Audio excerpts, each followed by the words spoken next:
నరేంద్ర మోడీ మళ్ళొక్కసారి సొంతంగా 375 దాటేస్తామనేటువంటి విషయం చెప్పిండు. మధ్యప్రదేశ్కు సంబంధించినటువంటి దాంట్లో ఆయన ప్రచారాన్ని దాదాపుగా ప్రారంభించినట్టే. మధ్యప్రదేశ్లో మొన్న బంపర్ మెజారిటీ తోటి భారతీయ జనతా పార్టీ అధికారంలోకి వచ్చింది. అక్కడికి వెళ్ళి చెప్పారు, సొంతంగా 370 సీట్లు దాటేస్తాం, మాకు 400 ఎంపీ సీట్లు వస్తాయని విపక్షాలే అంటున్నాయి. మోదీ కాంగ్రెస్ అధికారంలో ఉంటే దోపిడీ, బయట ఉంటే కుల మతాల చిచ్చు జాబువాలు. కాంగ్రెస్ అధికారంలో ఉంటే దోపిడీ. కాంగ్రెస్ పార్టీ యూపీఏ కానీ మిగిలినటువంటి ఏ సందర్భంలో అయినా సరే కాంగ్రెస్ అధికారంలో ఉన్నప్పుడు అవినీతి చేస్తుంది, దోపిడీ చేస్తుంది.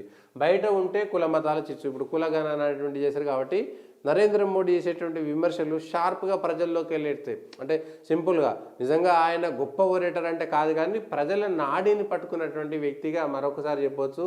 సొంతంగా 370 దాటేస్తామనేటువంటి మాట చెప్పిందంటే ఖచ్చితంగా అది ఎంతో కొంత ఉంటేనే అది జరుగుతుంది. నరేంద్ర మోడీ ఖచ్చితంగా మూడోసారి ప్రధానమంత్రి అవుతాడు. 370 వస్తాయా, 400 వస్తాయా, మాకు 400 ఎంపీ సీట్లు వస్తాయని విపక్షాలే అంటున్నాయి.